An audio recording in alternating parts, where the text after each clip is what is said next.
señal que se enlaza. Regiones conectadas a través de un dial. Óscar Montes, Ana Cristina Restrepo, Hugo Mario Palomar, Diana Mejía, Gonzalo Lázari, Valeria Santos, Rodrigo Pombo y Camila Zuluaga. A partir de este momento, Mañanas Blue se escucha en todo el país. Colombia está al aire. Son las 12 del día, 1 minuto en Colombia. Seguimos en Mañanas Blue cuando Colombia está al aire. Empezamos una hora más de información de nuestro país y del mundo. Y sin duda alguna la noticia hoy tiene que ver con lo que dijo la Organización Mundial de la Salud. El coronavirus es considerado por esta organización internacional como una pandemia. Pero además porque según la Organización Mundial de la Salud nunca habían visto una enfermedad que se considerara pandemia que pudiera contagiarse tan rápidamente con estos niveles de contagio. Hemos hablado mucho de las medidas y creo que falta mucho más por hablar de las medidas que se deben tomar frente al coronavirus, cómo usted puede prevenirlo, qué debe hacer desde su casa, con su familia, con sus amigos, pero no hemos hablado con una persona que tenga coronavirus o que lo haya tenido. Y por esa razón estamos en comunicación con Quique Mateu. ¿Quién es Quique Mateu? Quique Mateu es periodista deportivo valenciano de la Comunidad de Valencia en España y fue el segundo caso de coronavirus en Valencia, en España, el segundo caso positivo con esta enfermedad que hoy la Organización Mundial de la Salud pues ha considerado como una pandemia. Así que le damos la bienvenida y le agradecemos enormemente que haya decidido hablar con nosotros, porque en estos momentos del coronavirus mucha gente se siente estigmatizada, sobre todo aquella que ha sido contagiada con la enfermedad. Así que, Quique, bienvenido, gracias por atendernos desde España a esta hora. Hola, ¿qué tal? Saludos, buenas tardes Colombia, buenas tardes Bogotá, a todos los oyentes. El primero, para matizar, el primero en Valencia. Desgraciadamente en esa lista he sido el líder indiscutible. Bueno, cuéntenos usted en este instante, Quique, ¿en dónde está? Usted en España en este momento, ¿en dónde se encuentra?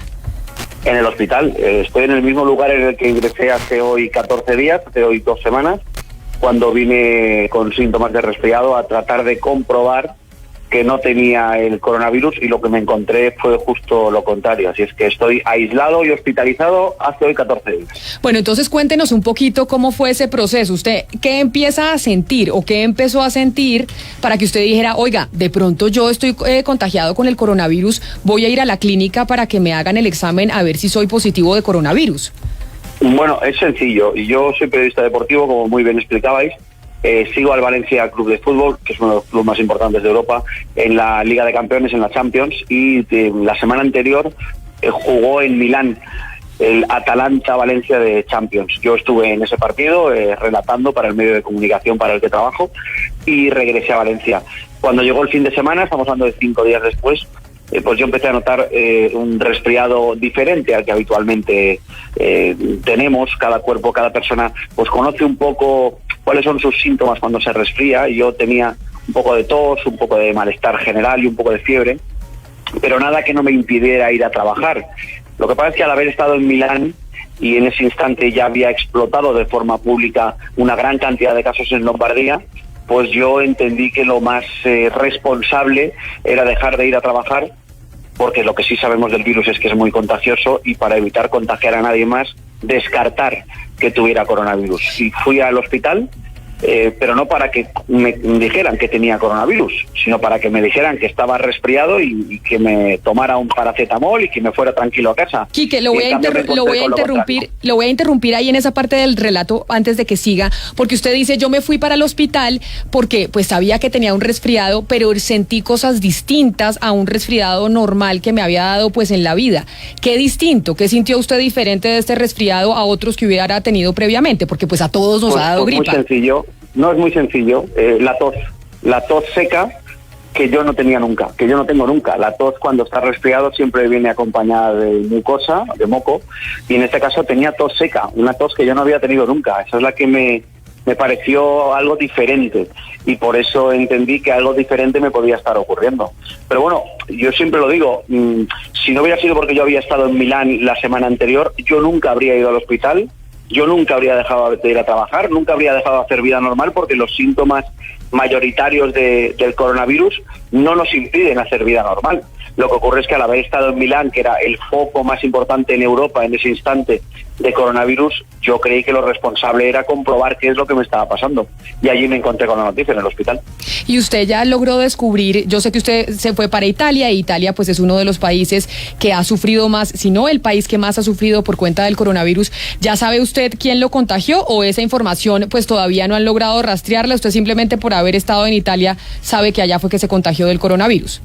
No, es imposible saberlo, porque hay que tener en cuenta que estamos hablando de una ciudad de más de 1 millón de habitantes, en un día en el que había una gran aglomeración de público, porque viajaron 2.300 fanáticos de Valencia con su equipo de fútbol, y yo creo que me contagié en el metro, que es el único lugar con gente en el que yo estuve por cuestiones de trabajo. Pero es imposible saberlo. Tampoco las autoridades lo han intentado, porque teniendo en cuenta que yo no tuve síntomas hasta 4 días después y ya en España, es imposible saber cómo me contagié. Es evidente que me contagió alguien en Italia, pero nunca sabemos quién ni dónde. Quique, nos acaba usted de compartir que lleva 14 días hospitalizado. ¿Sus médicos le han advertido más o menos cuánto tiempo tardaría en usted volver a su vida normal, es decir, en darlo de alta porque ya se abolió el coronavirus en su cuerpo?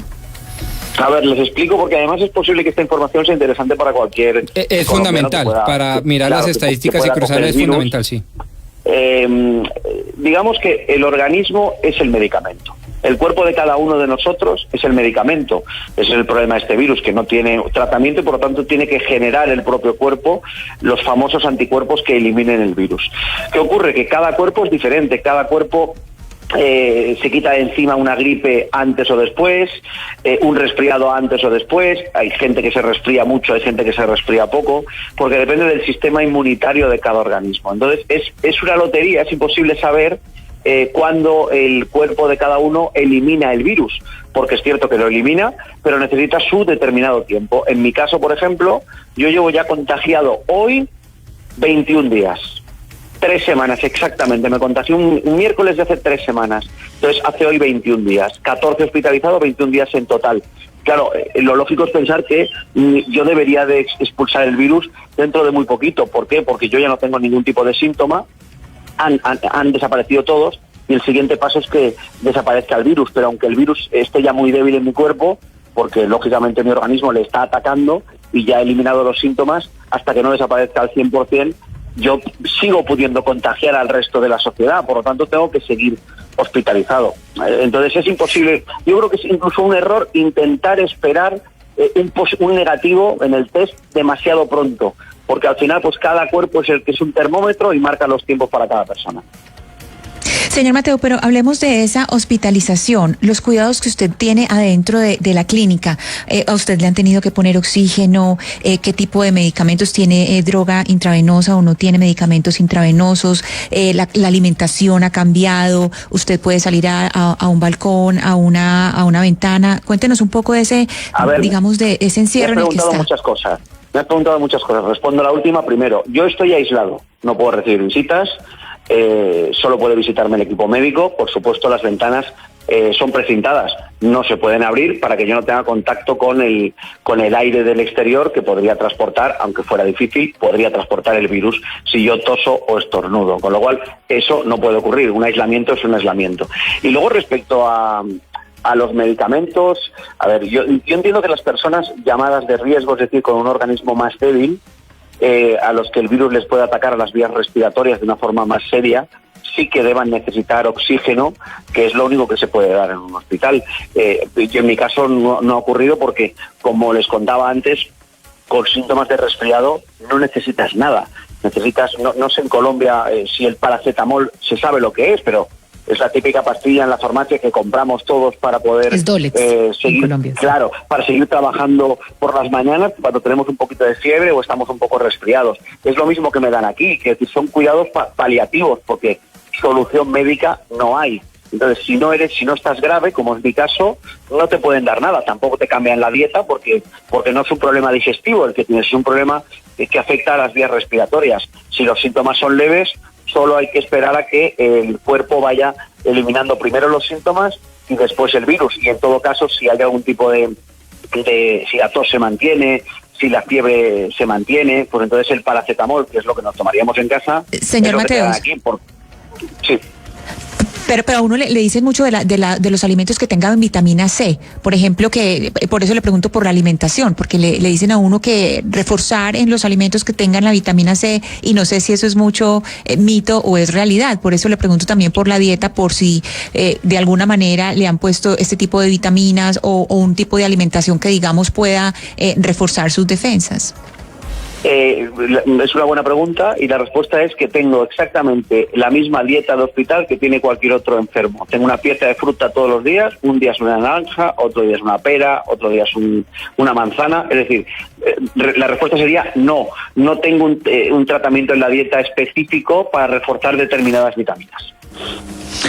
Quique, ¿y cómo está su familia? Es decir, cuando usted se enteró que tenía coronavirus, ¿qué dijo su familia? ¿Están preocupados? ¿Cómo están en este momento? Pues la realidad es que esto pasa muchas veces, ¿no? Al final los que me rodean están casi más preocupados que yo, porque como yo sé cómo estoy, yo estoy bien, yo me siento bien, entonces estoy tranquilo.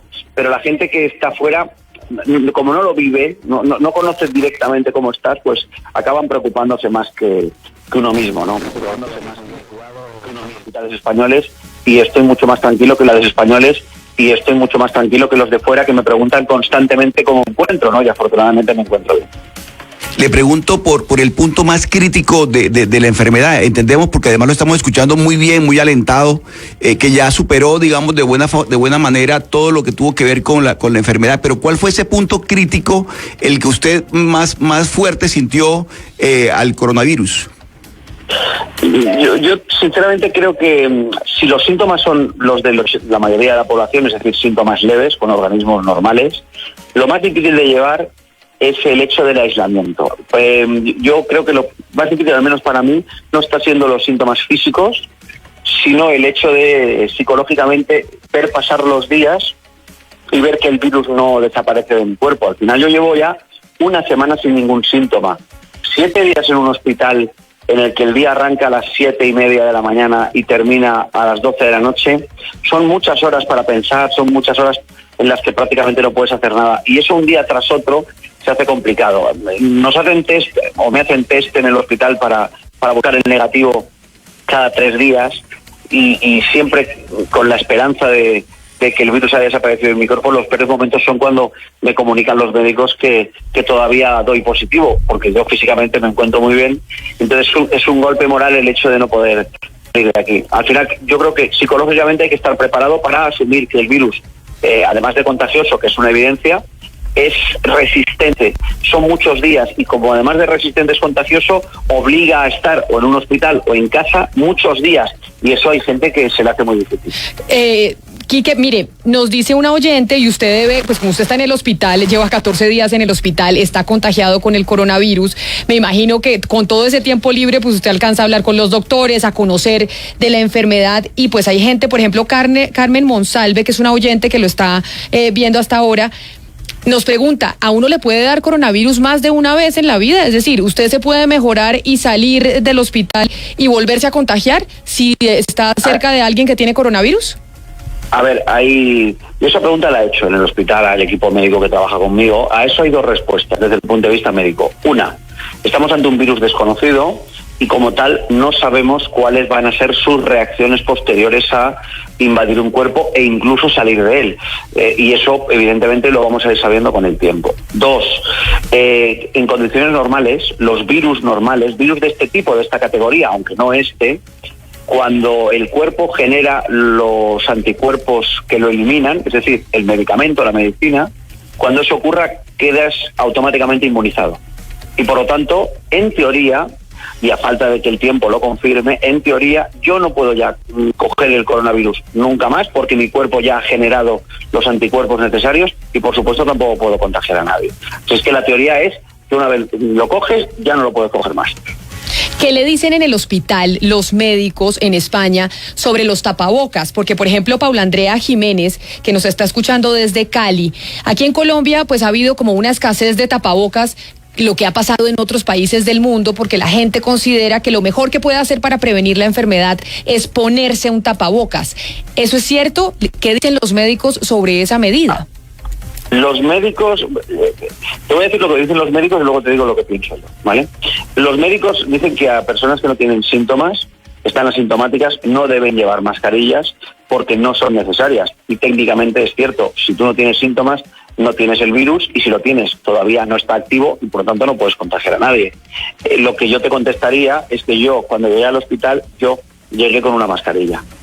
Yo no sabía si tenía coronavirus o no, pero entiendo que el virus entra por las vías respiratorias.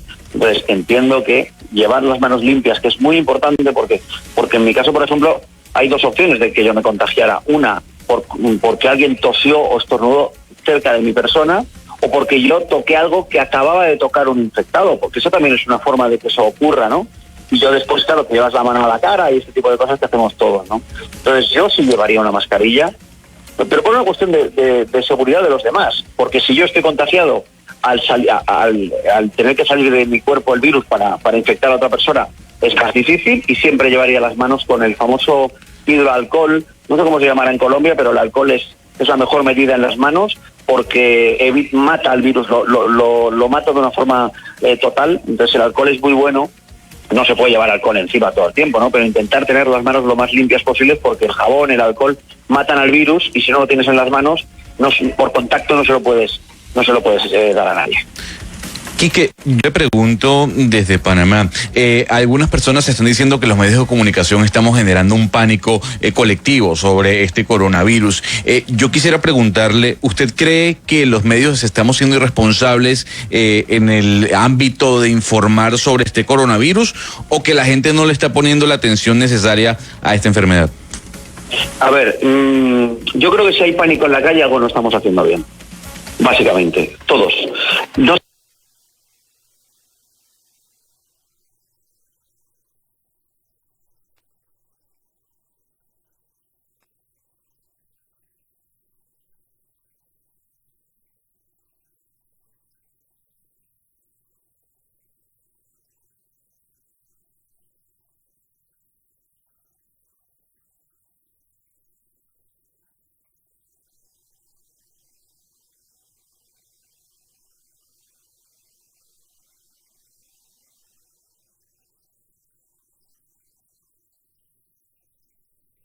Normales, y por lo tanto no deberíamos de tener miedo, y de lo que sí tendríamos que tener preocupación, para mí muy importante, es de que las personas mayores de nuestro alrededor, todas en general, cogieran el virus. Para mí eso es la mayor preocupación, que una persona con la salud delicada, porque ya tiene una edad avanzada, pueda coger el virus, porque claro, si es el cuerpo el que tiene que generar la solución, a medida que eres más mayor es mucho más difícil, y eso sí que genera un problema, y la mayor parte de las víctimas que se están produciendo en el mundo es por la edad, no por otra cosa. Entonces no puedo entender por qué el pánico, cuando el pánico se debería tener a un virus que tuviera una mortalidad muy alta en organismos normales, pero es que este virus en organismos normales no genera grandes problemas, ¿no? Entonces no acabo de entender muy bien el pánico. No sé si el problema somos los medios de comunicación, seguro que en parte sí, porque al final enviamos mensajes a la población, o si son las instituciones públicas. Es evidente que alguien no está haciendo bien cuando la gente, en lugar de estar tranquila,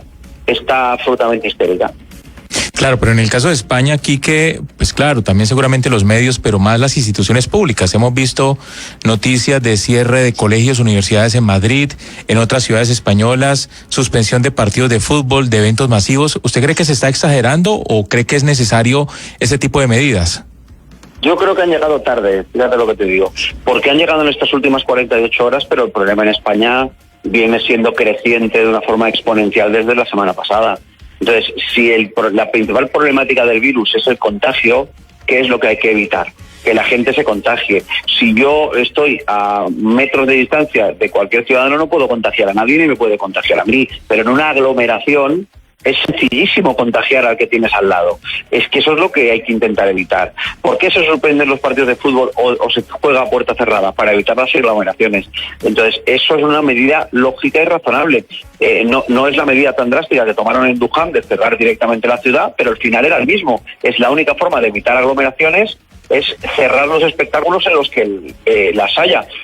si no, el contagio va a continuar, y si el contagio no se para, el virus no se va a parar, ¿no? Entonces había un momento en el que prácticamente en toda Europa se está haciendo ahora mismo lo mismo en los espectáculos deportivos, intentar que la gente no se junte más allá de lo obligatorio. Claro, entonces podríamos ir mucho más allá, ¿no? Porque por ejemplo, en los supermercados ahora mismo hay unas aglomeraciones que son casi peores que en el fútbol, ¿no? Y eso cómo se para, ¿no? Es difícil, pero en la parte que la institución tiene que hacer algo, tiene que intentar evitar las aglomeraciones, porque es donde mayor posibilidades de contagio hay. Quique, pero mire, usted que está infectado con el coronavirus, que está aislado hace 14 días, que está en un hospital, ¿cada cuánto le hacen el examen del coronavirus? ¿Y cuánto se demora en tener el resultado? ¿Y cómo es el examen? ¿Es un examen de sangre? ¿Cómo se lo hacen? Les cuento. El examen son 24 horas de margen desde que te hacen la prueba hasta que te dan el resultado. Al menos en España, 24 horas. El examen se basa en, a ver cómo lo explico, con los bastoncillos. Voy a poner un ejemplo práctico y sencillo de entender. Los bastoncillos que utilizamos para las orejas, para limpiarnos las orejas, por ejemplo, pero aplicado a una longitud mucho mayor para llegar dentro de la garganta. Dentro de la garganta, con el bastoncillo, se recogen muestras de mucosa, que es de donde se certifica si es positivo o es negativo. A mí me hacen la prueba cada 3 o 4 días para ver, no diariamente, porque además sería absurdo de un día para otro, pero sí cada 3 o 4 días me hacen la prueba para ver si hay el momento en el que llegue el negativo, y según el protocolo en España, para poder darle el alta a un paciente hay que tener 2 positivos de forma consecutiva. Es decir, si a mí mañana por la mañana me hicieran la prueba, la respuesta a la prueba me la darían el viernes. Si saliera negativo, el viernes me tendrían que hacer una segunda prueba y el sábado tener un segundo negativo, y entonces me darían el alta. Mire, acá yo sé que usted no es médico, usted simplemente es una persona que tiene el coronavirus y ha experimentado lo que es tener coronavirus, lo que es estar 14 días aislado, saber que de pronto pues hasta dentro de una semana más o menos va a poder salir, etcétera, etcétera. Pero en el hospital en donde usted está, ¿ha visto mujeres embarazadas? Porque también nos preguntan los oyentes que lo están escuchando, ¿qué pasa si a una mujer embarazada le da coronavirus? Pues si le da coronavirus le pasará lo mismo que a mí, nada especial, porque además una mujer embarazada tiene una edad media baja, y por lo tanto no tiene por qué pasarle absolutamente nada. Yo he visto embarazadas, claro que he visto embarazadas, y ahora en urgencias, cuando yo llegué, el día que yo llegué, estaba plagado de gente pues con síntomas de coronavirus, aunque no lo tuvieran, pero eso no lo sabían, ¿no? Y cuando llegas a los hospitales encuentras gente de todo tipo, hombres, mujeres, gente con mayor edad, gente con menos, embarazadas, pero una embarazada no genera más problemas que cualquier persona de una edad media. Pues en principio no tiene por qué pasar nada. Se contagie o no, nada serio. La hospitalización es para los casos teóricamente graves. Aquí en España el protocolo cambió a la primera semana, y los pacientes graves están, los que necesitan oxígeno, por ejemplo, los que tienen una avanzada edad, están todos hospitalizados, pero al resto de las personas hacen hospitalización en casa, hospitalización domiciliaria, porque con síntomas leves no necesitas estar en un hospital. Pero mire, aquí que se habla, las estadísticas hablan de que 20% de los contagiados sí necesitan cuidados intensivos. Usted que está viviendo, digamos, en España en un sistema sanitario, pues digamos que fuerte, ¿usted se imaginaría si esto ocurre en un país como Colombia, que tiene, digamos, un sistema sanitario que no cuenta con suficientes camas, ni clínicas en muchas, regiones del país, ni hospitales? ¿Usted cree que un país así puede resistir una pandemia como esta? Pues yo creo que los sistemas sanitarios débiles lo que tienen que ser es más previsores que los demás. España tiene un sistema sanitario fuerte, efectivamente, y aún así está sufriendo el golpe. Si Colombia tiene un sistema sanitario más débil que España, lo que tiene que ser es más listo que los españoles, porque los españoles o las instituciones españolas están actuando según se van produciendo los acontecimientos, no han tenido previsión. Y esa mala previsión ha hecho que ahora, porque nos está explotando todo un poco, igual que ocurrió en Italia, que al final les ha acabado explotando todo y han tenido que cerrar directamente las ciudades porque no tuvieron previsión.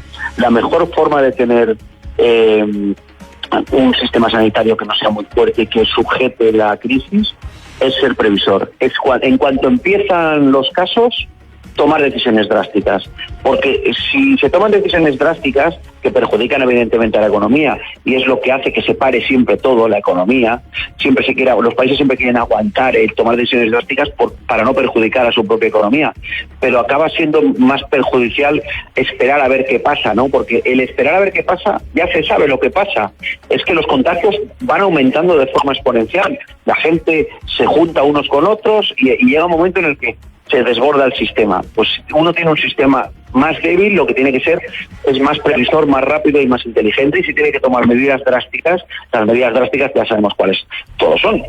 Las que se están tomando ahora en España, las que se están tomando ahora en Italia, que llegan tarde porque llegan después del golpe. Pues lo que tiene que hacer Colombia es, en cuanto llegue el golpe, pararlo de una forma drástica, porque así es como se evitará el contagio, y si evitas el contagio, evitas la crisis. Me gustaría oír su opinión, Quique, en relación con equilibrar dos respuestas suyas. Por un lado, usted nos había dicho que no hay que tener miedo, no hay que generar pánico, que eso ya de por sí era una derrota, incluso peor que el mal, pero también nos está diciendo algo que es muy válido, y es: en tanto que se tenga noticia, tomemos decisiones drásticas, inmediatas. Es mejor tomarlas que no tomarlas. ¿Eso generaría, en su criterio, algún tipo de estigmatización, como lo introdujimos al principio de esta entrevista, frente a quienes han venido adquiriendo el virus? Yo creo que no. Tengo la sensación de que en China es la que ha generado todo este problema. Pero China es la que ha reaccionado mejor en todo este problema. Es más, las estadísticas dicen que claramente están controlando ya la epidemia. ¿Por qué? Porque en la primera semana cerraron las ciudades. No tuvieron ningún problema. Mandaron a todo el mundo a su casa. Todo el mundo confinado en su casa para no poder contagiar a nadie. Claro, esa es la manera de parar una epidemia de contagio, separando a la gente, dejándola cada uno en su casa, no se contagia a nadie y se controla a los que ya están contagiados. Pero eso no estigmatiza a nadie. Eso, si el gobierno sale y explica: señores, hacemos esto por el bien común, para que esto no se nos vaya de las manos, yo creo que todas las personas razonables lo entienden como normal. Aquí en España, las medidas drásticas que se han tomado ahora, todo el mundo las ha entendido, y todos nos hemos preguntado por qué no se han tomado antes, porque entendemos como ciudadanos que si estamos cada uno en nuestra casa, se controla una epidemia con mucha más facilidad que si estamos todos circulando como si aquí no ocurriera nada.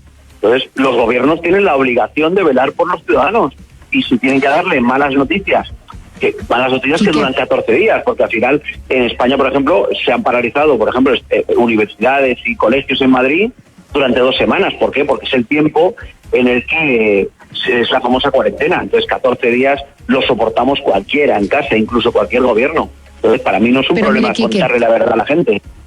El tema es que en Colombia en este momento solamente hay 9 casos, entonces estábamos donde ustedes estuvieron hace un par de meses.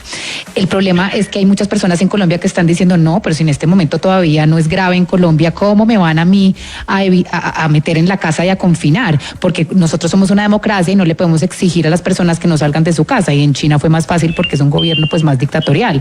¿Cómo se le explica a los colombianos que esto no se trata de una democracia o no, sino que esto va a prevenir un choque y un colapso mucho más grave en el futuro?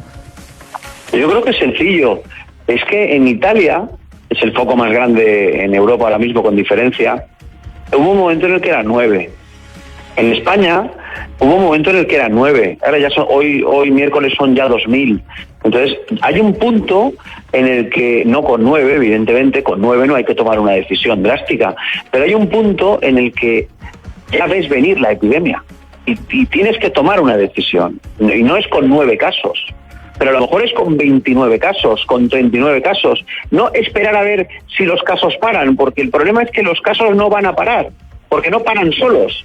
Entonces, con 9 quizás no hay que tomar una decisión, pero habrá un momento en el que para eso pagamos teóricamente a nuestros representantes políticos, para que tomen las decisiones que favorezcan a los ciudadanos. En algún momento tendrán que tomar una decisión, porque si no la toman, que es lo que pasa con los gobiernos, que no toman la decisión pronto, entonces se les va de las manos y cuando la quieren tomar ya no tiene arreglo. Quique, ¿cuántas personas alcanzó a contagiar usted, o a cuántas personas con las que usted tuvo contacto le hicieron el examen del coronavirus? Y además usted llamó a la gente, le dijo: oiga, me declararon positivo, entonces vaya y se hace el examen porque usted puede estar en lo mismo. Sí, yo la verdad es que eso fue muy prudente porque a mí me dieron el resultado del coronavirus a las 4:30 de la mañana del miércoles. Se cumplirá dentro de un ratito 14 días exactos. Y yo desde las 4:30 de la mañana hasta las 9 de la mañana me dediqué exclusivamente a comunicar vía WhatsApp con todas las personas con las que yo creía que había tenido relación directa desde que había regresado de Milán. Intenté mentalmente hacer una lista de personas para avisarlas a todas de cuál era la situación, para que tomaran las medidas oportunas en el momento de que tuvieran síntomas, si es que los tenían. La misma lista que me pidió en su momento las instituciones públicas sanitarias españolas, para evidentemente hacer un seguimiento, hacer control y hacer pruebas a todas las personas que hubo en mi entorno. Yo contagié a 4 personas. Y afortunadamente dejé de ir a trabajar pronto en comparación con otros que pues han seguido yendo trabajando con normalidad. Yo entendí que tenía que alejarme de la gente hasta que no se descartara, y al final se confirmó. Si hubiera seguido yendo a trabajar con normalidad los días previos a que se confirmara el virus, pues probablemente habría contagiado a mucha más gente. Quique, usted es cronista deportivo y digamos que en este momento, por ejemplo, en Colombia, en el tema del deporte, hay quienes están discutiendo aún la posibilidad de que se suspendan algunos eventos deportivos, entre otros la eliminatoria para el Mundial de Fútbol Qatar 2022. Usted que ha vivido la experiencia, que la está viviendo en este momento de ser una persona con coronavirus, ¿qué recomendación, cuál es su mensaje para los redactores deportivos colombianos o para quienes están pendientes de estos eventos que se están realizando o que se podrían aplazar por cuenta del coronavirus? A ver, y es que, claro, yo creo que hay que hacer vida normal mientras las cosas estén controladas. Yo precisamente coincidí con muchos compañeros cronistas deportivos en Milán, aquel famoso día de Liga de Campeones. Yo no contagié a ninguno. Y yo ya estaba contagiado porque evidentemente me contagié allí. Entonces yo creo que en general hay que hacer vida normal mientras las instituciones no tomen otras decisiones. Ahora mismo está en tela de juicio que haya Olimpiadas o Juegos Olímpicos, y es lógico, porque si se está tratando de evitar aglomeraciones en el mundo, ¿qué mayor aglomeración hay de todo el mundo que unos Juegos Olímpicos, ¿no? Pero mientras tanto yo creo que hay que tomárselo con naturalidad.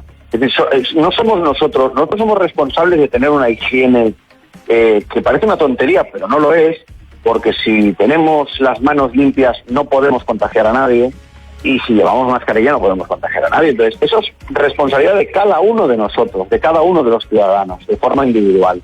Pero luego son las instituciones las que tienen que tomar decisiones que tengan que ver con grandes eventos deportivos, y mientras no tomen una decisión hay que entender que hay profesionales que saben lo que están haciendo y hacer vida normal, seamos periodistas deportivos como yo o seamos ciudadanos que tenemos que ir a nuestro trabajo cada mañana. Quique Mateu, quien nos atiende a esta hora desde España, está confinado, aislado hace 14 días porque dio positivo por el coronavirus, y nos cuenta su experiencia de cómo fue precisamente darse cuenta y lo que ha tenido que hacer en el hospital y cómo lo han tratado frente a esta enfermedad que ya la Organización Mundial de la Salud declaró como pandemia.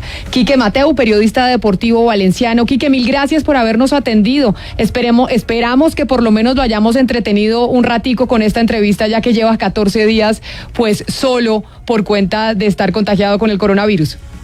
Bueno, yo espero haber explicado bien cuál es la realidad y haber mandado un mensaje de calma y tranquilidad a los muchos oyentes que tenéis, y efectivamente daros las gracias porque este ratito de radio a mí me ha hecho que esté un poco más entretenido y menos aburrido, que cuando llevas 14 días encerrado.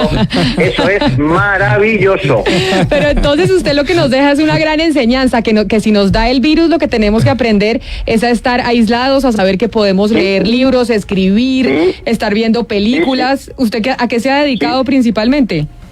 Pues exactamente a eso, a ver la televisión, a leer libros, a escribir, a aprovechar para trabajar y enviar artículos al periódico para el que también trabajo, y mantenerme entretenido, porque lo peor del aislamiento es, cuando no tienes nada grave, es, amigos, el aburrimiento. El peor virus que hay se llama aburrimiento.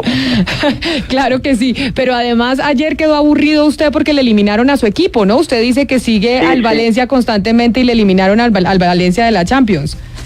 Sí, la verdad es que ayer fue un mal día porque futbolísticamente hablando eliminaron al equipo de la Liga de Campeones, Pero bueno, la suerte del fútbol es como la vida, ¿no? Después de un domingo, decimos en España que siempre hay un lunes, y después de un partido de fútbol viene otro, con lo cual, pues como con el virus, hay que seguir. Hay que seguir, claro que sí. Quique Mateu, mil gracias, que se mejore pronto de su coronavirus y gracias por habernos atendido. Les mando un abrazo muy fuerte a toda Colombia, ha sido un placer muy grande. Un abrazo muy grande, son las 12 del día, 35 minutos. Y otro de los temas que está generando el coronavirus, pues es la afectación en los mercados. Ya Gonzalo nos contaba específicamente lo que estaba pasando con las bolsas del mundo, que se estaban cayendo después del anuncio de la Organización Mundial de la Salud del coronavirus como pandemia. Pero por eso estamos en la línea con María Fernanda Pulido, que es analista de renta fija de Casa de Bolsa del Banco de Bogotá, para que nos cuente un poco y nos dé más realidad del impacto que está teniendo el anuncio de la Organización Mundial de la Salud de declarar el coronavirus como pandemia en los mercados del mundo. Señora Pulido, bienvenida a Mañanas Blue, gracias por atendernos. Hola, ¿cómo están? Bueno, ¿cuál es el impacto que ustedes están viendo precisamente por cuenta del anuncio que hizo la Organización Mundial de la Salud de declarar el coronavirus como pandemia? Bueno, digamos que esto el mercado ya lo venía descontando, ya desde hace unos días digamos que estaba esperando a que la OMS lo confirmara. Efectivamente el día de hoy lo confirmó y sí se están viendo caídas en las bolsas. El dólar de hecho pues en este momento se está cotizando alrededor de 3.888. Digamos que esto es un nuevo máximo. A pesar de, como les digo, eso ya lo venía descontando, sigue generando, digamos que aversión al riesgo, digamos que por eso es el motivo de las caídas de la bolsa, pero no vimos una caída, digamos, como la tuvo el lunes, que fue la reacción por la caída en el precio del petróleo debido a la guerra que empezó de precios con Arabia y Rusia. Entonces sí hemos visto un efecto de aversión al riesgo por la confirmación de la noticia, pero digamos que el mercado ya hace unos días venía descontando debido al aumento de los casos en Italia, debido a que hicieron estos cierres en los colegios, esta cuarentena, y pues también por los nuevos casos que han aparecido en Estados Unidos. Y efectivamente el viernes con la confirmación del caso, el primer caso acá en Colombia. Señora Pulido, cuando usted dice que alcanzamos otro histórico en el precio del dólar, 3.888 pesos, ¿eso quiere decir que nunca habíamos tenido una tasa cambiaria tan alta en Colombia? No, de hecho en este momento se registra 3.395, sigue aumentando, 3.895, perdón, sigue avanzando, estamos muy cercanos a los 3.900. Efectivamente este valor no se había registrado nunca en la historia y estamos en nuevos máximos.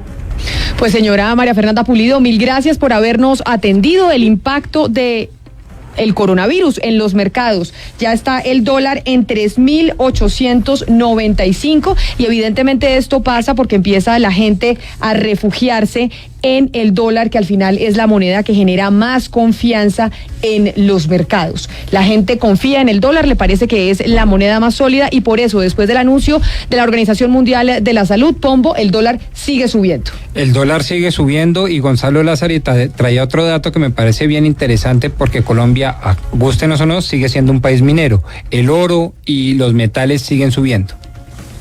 Sí, hay que decir además, Camila, que todas las acciones de las aerolíneas en este momento están en pérdida. Vamos a United, está cayendo en 6.51%, la acción de Copa está cayendo en 4%, la acción de Boeing está perdiendo 13% en este momento, porque además hay que decir que gran parte de la afectación en medio de este coronavirus son las aerolíneas. Ya Lufthansa ha dicho que tiene 23.000 vuelos cancelados el día de hoy. Otro de los problemas que tenemos en medio del coronavirus, de que esto ya haya sido una pandemia, es la desinformación. De hecho, la Organización Mundial de la Salud, Gonzalo, ha dicho que la desinformación y las falsas noticias en redes sociales son una infodemia y la consideran tan peligrosa como la pandemia misma, que las falsas noticias hacen mucho daño a las medidas necesarias de control y prevención de la Organización Mundial de la Salud. Usted nos tiene un experto precisamente para hablar de lo que está pasando con las noticias falsas, de cómo se están esparciendo las noticias falsas y la gente está desinformada y hay que tener mucho cuidado con lo que se consume de información a través de Internet. Sí, Camila, tenemos en línea a Matt Skibinsky, él es gerente general de NewsGuard Technologies. NewsGuard Technologies es una compañía que busca visualizar el contenido falso en toda la web. Son creadores de una plataforma llamada NewsGuard que usted puede buscar en internet y puede agregársela a cualquiera de los buscadores que usted tenga, ya sea Google Chrome, ya sea Safari o Internet Explorer. Desde que arrancó el coronavirus, esta organización se ha dado la tarea de encontrar todas las noticias falsas ligadas al coronavirus y además alertarle a los usuarios sobre las mismas. Señor Skibinsky, gracias por estar con nosotros hasta ahora desde Nueva York. No problem. Excited to be talking to you. Quiero arrancar, señor Skibinsky, tomando en cuenta su trabajo. O sea, ¿cómo ha sido el trabajo de NewsGuard Technologies durante estos días? ¿Cuál es la metodología que ustedes están utilizando para detectar esas noticias falsas que nos están llegando con respecto al coronavirus? Sure. So NewsGuard fights misinformation online using journalism. So we have a team of journalists who rate and review thousands of news and information websites, and we review each site based on 9 criteria that assess the website's credibility and its transparency.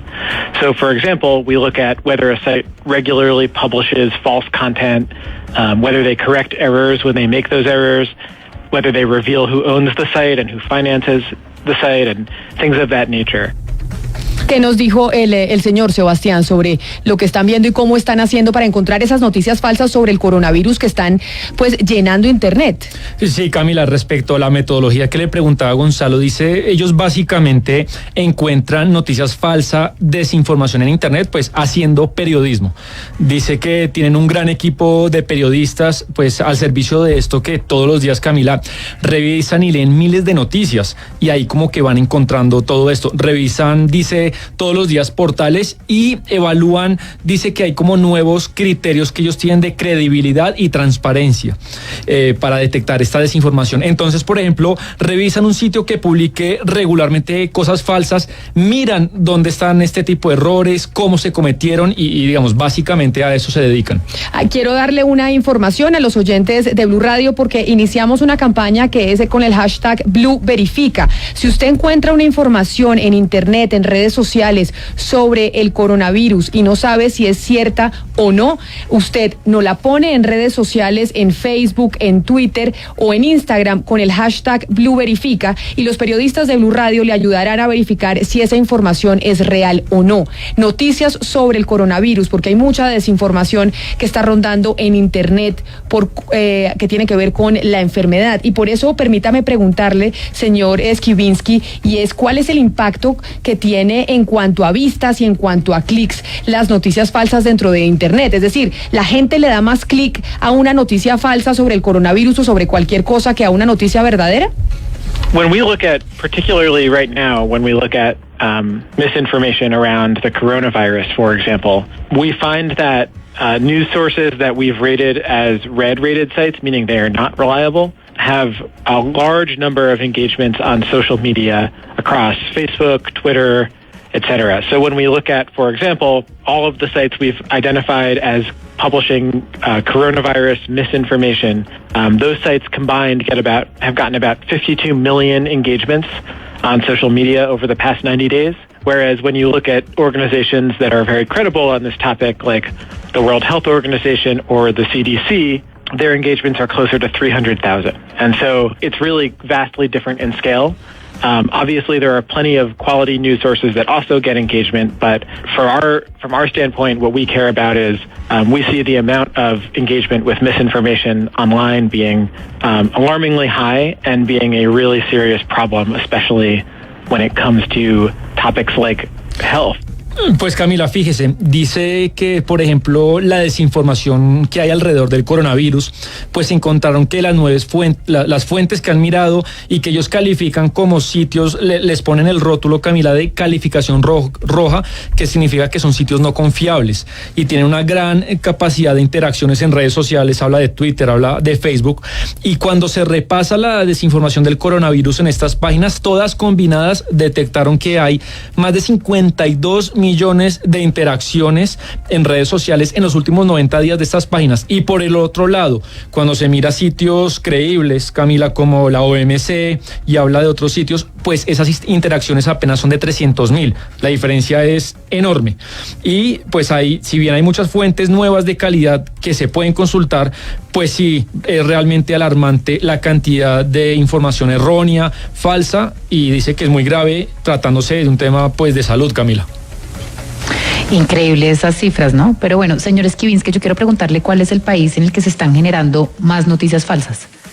Well, you know, NewsGuard looks at misinformation in the United States and in certain countries in Europe. We've seen by far that the United States is a huge source of misinformation on this topic in particular. So what I mean by that is news sources that are based in the United States and that target United States readers primarily. Valeria, pues NewsGuard, que es el sitio de este señor, dice que se dedica a mirar desinformación principalmente en Estados Unidos y en países de Europa, y pues han observado que el mayor foco, Valeria, de desinformación en este tema del coronavirus es de lejos en los Estados Unidos. Lo que quiere decir que, digamos, si bien hay nuevas fuentes que operan fuera de los Estados Unidos, realmente el blanco, ellos creen que el blanco está dirigido a lectores de los Estados Unidos.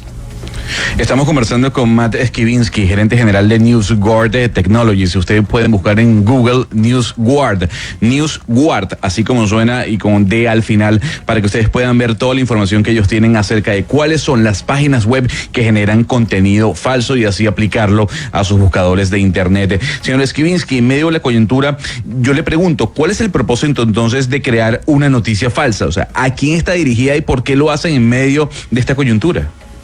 So for a lot of misinformation efforts, there are really two categories of what the purpose would be. The first category is, in the case of propaganda from a government, it may just be focused on creating confusion and fear among people. The other area, though, the other motivation for the websites that produce this information is financial. So when websites publish information about coronavirus, especially misinformation, it's often extremely profitable to them. They can generate a large number of page views without having to do all of the work of reporting real news, right? They just make it up. That's very cheap and easy to make up fake news. And yet if they have a following, they get a large number of page views and they get advertising revenue from that. Many of them also publish misinformation about health, and then they pair that misinformation with a pitch to buy some sort of fake cure or nutritional supplement or something that they say will help people prevent the coronavirus or cure the coronavirus. And those are completely made up. They don't do anything. In some cases, they're actively harmful. And so the same publisher that is promoting misinformation is also selling what they claim is a cure, but it's not. Gonzalo, pues la gente que hace esto tiene básicamente dos propósitos. Oiga bien, el primero, la creación de propaganda por parte de algunos gobiernos que lo que quieren sería pues generar pánico y confusión en la sociedad. Y la segunda motivación pues es financiera, económica. Dice nuestro invitado Gonzalo que cuando se crean noticias falsas y estas son muy compartidas, pues esto termina siendo muy rentable para estas páginas. Aumentan claramente los clics, el número de compartidos. Y además, Gonzalo, pues hacer estas noticias es muy barato. No hay que hacer reportería, sino usted se sienta en un computador y lo hace ya, y de eso gana por publicidad. Además también, Gonzalo, en estas noticias pues van linkeadas, es decir, adjuntas, cuando usted lo lee, ofrecen tratamientos malos de salud, de curación, suplementos nutricionales que obviamente alguna gente compra esto, y de ahí también se vienen algunas ganancias. Claro, la gente sacando provecho. Pero, señor Skibinsky, si uno va a mirar cuáles son las noticias falsas más extravagantes o irreales o las más locas que ustedes han detectado sobre el coronavirus, ¿cuáles son? Sure. The scariest ones are the stories about different ways that people claim you can cure the coronavirus or prevent it. So, you know, there's a substance called colloidal silver that it really doesn't have any particular uses and is quite dangerous, and there's a false story that ingesting that substance will cure the coronavirus or prevent it, or that swallowing a solution made of bleach and water will prevent it. that heavy excessive drinking of alcohol will prevent it. Pues Ana Cristina, la verdad es que hay una cantidad de historias asustadoras de todo este tema del coronavirus, pero le habla por ejemplo de dos. Hay una sustancia, le entendí, le llama colita silver, que no tiene ningún uso en particular, pero es muy peligroso si usted lo ingiere. También hay una falsa noticia que dice que tomando una serie de sustancias usted supuestamente se va a curar, lo cual es falso. Y otra que pues sí es la más ridícula de todas, que Pombo, oiga bien, tomando mucho alcohol. Si usted toma mucho alcohol, se cura. Eso es mentira, eso no es real y eso es lo que está rondando en las redes sociales. Pero una última pregunta, señor Kivinsky, y es, ¿qué podemos hacer nosotros en los medios de comunicación? ¿Qué pueden hacer las personas en la calle que lo están escuchando para evitar que se esparzan las noticias falsas, para evitar que se sigan compartiendo noticias que no son ciertas, que como dice la Organización Mundial de la Salud, pues es incluso también mucho más grave que la pandemia, porque genera que no se hagan los controles necesarios y que la gente no siga las instrucciones de las autoridades? ¿Qué debemos hacer nosotros y la ciudadanía? Sure. So, there's a couple of things that media outlets can do and that citizens can do. When it comes to citizens, the most important thing that you can do is to understand what is the source of information before you share it and before you believe it. So it's very easy on the internet to kind of not think about what the source of information is, because you might see an article in the context of a platform, right, a Facebook feed or a search engine. But if you do a little bit of digging, you can find out whether this is a credible source of information or not. NewsGuard is one tool you can use to help with that. That's why we exist. We have a browser extension that anybody can download, and so that's the first thing. And then as a journalist, as a media outlet, I think there's a lot of work that journalists can do. As a journalist, there's a lot of attention on this right now. There's a lot of readers who are seeking information about the coronavirus, so the best thing you can do is make sure you're publishing accurate information, make sure that you are not sensationalizing claims about the coronavirus, but also that you're not sort of underplaying them and that you're giving them the importance that they need. Claro que sí, señor Skibinsky, Matt Skibinsky, gerente general de NewsGuard Technologies. Mil gracias por haber estado con nosotros, por habernos contado pues el trabajo y lo que está pasando en Internet con las noticias falsas sobre el coronavirus. Feliz resto de día para usted en Nueva York, que yo sé que las cosas no están tan fáciles allá en la capital del mundo. No problem, thank you. Bueno, Sebastián, ¿qué nos dijo al final el señor Kivinsky? ¿Qué deben hacer los ciudadanos? ¿Qué debemos hacer los medios?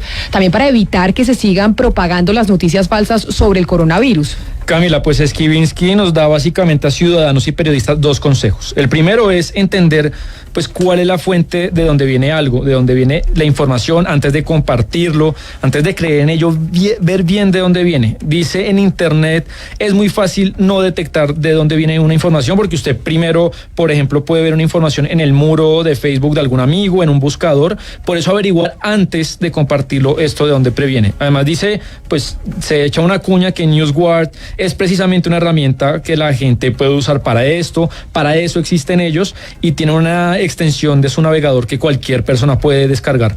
Ya luego nos habla de los periodistas, dice que hay mucho trabajo por hacer. Ahora mismo hay una cantidad de personas en el planeta buscando información sobre el coronavirus, así que pues no caigamos en la información imprecisa, no seamos, Camila, sensacionalistas, porque digamos que tenemos mucha verdad precisa que ofrecerle a la gente. Y por eso les recordamos el servicio que estamos prestando, que está prestando los periodistas de Blue Radio. Usted a través de las redes sociales en donde está Blue Radio, a través de Facebook, a través de Instagram, a través de Twitter, con el hashtag Blue Verifica, le ayudamos a verificar aquella información sobre el coronavirus que usted ha encontrado en redes sociales, y si no sabe si es cierta o no, que acá nuestros periodistas lo verificarán con las autoridades, porque en estos casos es muy importante que escuchemos a las autoridades y nos refiramos solamente a la información que dan las personas expertas, que dan las autoridades de cada una de las ciudades, de los municipios, a los médicos, etcétera, etcétera, para que podamos pues controlar la enfermedad y que no sigamos pues también colaborando nosotros con propagar noticias que no son ciertas a través de Internet, que lo repito, Pombo, la OMS dijo que eso es igual de grave a la enfermedad. Y nos lo decía ahorita nuestro entrevistado en España, digamos una víctima del virus, es que no hay nada peor que el pánico, pero hay que tomárselo muy seriamente. Para eso acudamos también a las fuentes fidedignas, a las fuentes serias de la información. Y atención, dígame, Gonzalo. Pero hay algo que me llama, algo que me llama la atención, Camila, es el número que nos acaba de dar nuestro invitado. 50 millones de interacciones en sitios falsos. 52 millones de interacciones en sitios falsos, a diferencia de la cifra que nos dio de los sitios calificados, certificados para la verificación de la información como la OMS o la CDC. Es que tampoco nosotros como ciudadanos estamos ayudando a que la desinformación se bloquee. Es que el número es atroz, 52 millones de clics.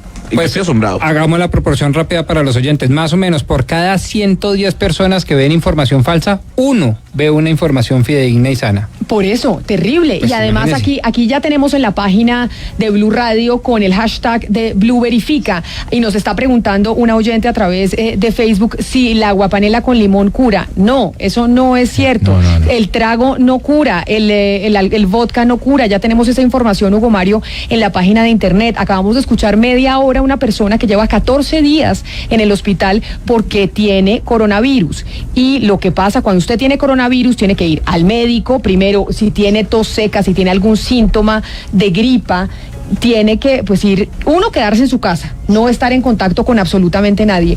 Y 2, pues ya asistir a los centros médicos para que le hagan el examen o el médico le diga qué es lo que tiene que hacer, Hugo Mario. La píldora que está recomendando Maduro, la píldora de los cubanos, tampoco cura, porque ya hay mucha gente buscando en farmacias la famosa pildorita que esta mañana el presidente venezolano comenzó a recomendar en sus redes sociales. No, lo único que la prevención que también se nos pide es lavarnos las manos. Yo sé que suena repetitivo, pero lavarse las manos, siempre tener las manos limpias, tener alcohol o tener antibacterial para limpiarse las manos, no pasársela por la cara y evitar sitios en donde haya aglomeraciones, que tal vez es lo más difícil, sobre todo cuando hablamos del transporte público, y que las empresas en la medida de lo posible pues permitan el teletrabajo, que es como otra de las cosas que va a resultar de esta pandemia que ya dijo la Organización Mundial de la Salud, es el coronavirus. Y ya que estamos mandando mensajes, un mensaje muy cariñoso y respetuoso a todas las EPS del país para que capaciten a sus médicos domiciliarios para poder identificar a través de ellos si hay o no virus, porque es muy contradictorio decir, vaya y se mete usted a la casa si tiene los síntomas, pero después salga para ir al médico a ver si tiene el virus. Ojalá los médicos domiciliarios pudieran identificar seriamente si se está o no con el virus. Claro, porque y obviamente a los médicos domiciliarios también los estarán entrenando y en este momento están en máxima alerta. Pues todos los servicios de salud del país, porque son ellos precisamente los que van a tratar a los pacientes. Primeros que acuden al llamado. Exactamente. Exacto. Tenemos noticia de última hora, lo escuché, Gonzalo. ¿Qué noticia de última hora tenemos? A las 12 del día, 58 minutos. Tomando en cuenta que ya el coronavirus llegó a Centroamérica, que Panamá acaba de anunciar que hay 3 casos más de coronavirus dentro del país centroamericano, que Honduras anunció 2 casos también de coronavirus, Guatemala acaba de anunciar que prohibirá la entrada de cualquier ciudadano proveniente de Europa. No importa el país, cualquier ciudadano proveniente de Europa tendrá la entrada prohibida a Guatemala. Es decir, a Guatemala no pueden llegar vuelos de Europa. ¿Cancelaron la llegada de vuelos europeos a Guatemala por cuenta del coronavirus? Efectivamente, Camila. Efectivamente, y está siguiendo más o menos los pasos Guatemala de lo que ya venía haciendo Nayib Bukele en El Salvador, que empezó a prohibir la entrada de ciudadanos españoles, italianos, pero ahora lo que ha dicho el gobierno guatemalteco es que por los momentos la entrada de personas provenientes de Europa está prohibida al país. Así que en resumen, lo que nos queda de esta jornada es el anuncio de la Organización Mundial de la Salud diciendo que el coronavirus es una pandemia que no se había visto nunca sus niveles de contagio y por eso es tan delicado. Nos deja también históricos en el precio del dólar. Los mercados, si bien tuvieron una baja, no tanto como el lunes, porque ya se estaban preparando los mercados frente a esta situación, pero de todas maneras los mercados en rojo, Gonzalo, el dólar disparado en Colombia y pues en nuestro país en máxima alerta, esperando también lo que digan las autoridades en cada una de las ciudades. Pero tengo una última noticia rápidamente que creo que está en el departamento del Cauca, Hugo Mario, una noticia de orden público que nunca dejan de suceder a pesar de que estemos concentrados con el coronavirus. Sí, señora, fue atacada una patrulla de la Fuerza de Tarea Apolo, una patrulla del ejército en la zona rural de Corinto, Cauca, muy cerca de la cabecera. Un soldado muerto, 2 heridos, y al mismo tiempo, Camila, se reporta del Cauca un bloqueo por parte de comunidades indígenas en la vía Cali-Popayán, vía panamericana, a la altura del municipio de Caldono. Han atravesado ahí algunos vehículos sobre la carretera para impedir el paso y el tráfico vehicular por esta zona del país. Así, con esta información llegamos nosotros al final de Mañanas Blue, cuando Colombia está al aire. Ya saben que obviamente no hay que entrar en pánico, pero sí hay que tomar las medidas respectivas. Nosotros podemos ayudar lavándonos las manos, teniendo antibacterial, no pasándonos las manos por la cara, evitando sitios en donde haya mucha gente. Si usted tiene síntomas, quédese en su casa, aíslese, evite el contagio con las demás personas, pero sobre todo, no comparte información falsa. Tenga mucho cuidado con la información que se encuentra en internet y escuche a las autoridades. Hasta aquí llegamos nosotros en Mañanas Blue, cuando Colombia está al aire. Mil gracias por habernos acompañado. Nos escuchamos de nuevo mañana a las 10:30 de la mañana, y ya llegan nuestros compañeros de Meridiano Blue con más noticias de Colombia y del mundo.